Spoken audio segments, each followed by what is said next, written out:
Tendance, mon ami, chaque soir en ouverture de Smart Bourse, les infos clés du jour sur les marchés avec Pauline Gratel. Bonsoir Pauline. Ce sont les informations pétrolières évidemment qui sont à la une après que l'Agence internationale de l'énergie a annoncé un déblocage record des réserves stratégiques. Oui, les 32 pays membres de l'Agence internationale de l'énergie ont décidé à l'unanimité de libérer 400 millions de barils provenant de leurs réserves d'urgence afin d'atténuer la flambée des prix du pétrole liée à la guerre. Cette mesure est exceptionnelle. La dernière décision comparable remonte à 2022 lors de l'invasion de l'Ukraine par la Russie, lorsque 180 millions de barils avaient été débloqués.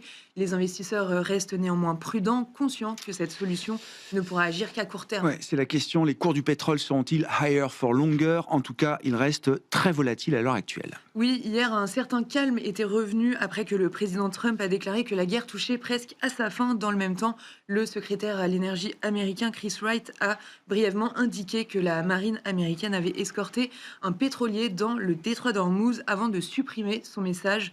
Les prix du pétrole ont été très volatiles. D'abord en baisse, ils sont finalement remontés au-delà de 90 $ pour le Brent malgré la décision de l'AIE. Du côté des marchés boursiers, le rebond d'hier n'est pas suivi aujourd'hui. Les indices ont plutôt tendance à consolider. Oui, les indices européens sont dans le rouge ce mercredi avec un Stoxx 600 en léger repli. En France, le CAC 40 perdait plus de 1% ce matin avant de réduire ses pertes et de repasser autour de 8000 points. Aux États-Unis, les indices sont ouverts en ordre dispersé. Le rebond observé au cours de la séance fait suite à des déclarations de Donald Trump affirmant que la guerre se terminera lorsqu'il le décidera et qu'il ne reste quasiment plus de cibles en Iran. La semaine est marquée par la publication de différents chiffres d'inflation pour les États-Unis, avec aujourd'hui la publication du CPI américain. Oui, l'inflation globale progresse de 2,4% sur un an. Dans sa version cœur, elle est en hausse de 2,5% sur un an.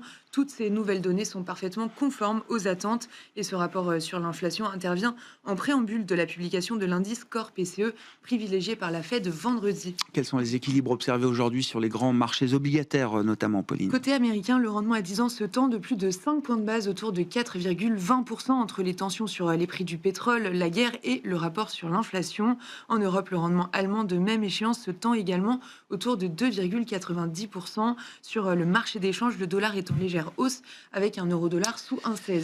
Et puis même si la guerre d'Iran capte beaucoup d'attention, le marché a pu renouer quand même avec les enjeux autour de l'intelligence artificielle hier soir avec la publication des résultats d'Oracle. Oui, Oracle fait état de résultats salués par les investisseurs avec un titre qui bondit de 13% dans les premiers échanges. Le géant des logiciels semble dissiper les craintes sur la rentabilité de ses investissements. Les revenus sont en hausse de plus de 20% au troisième trimestre. Le plus sensationnel, ce sont les revenus d'infrastructure IA qui s'envolent de 250%.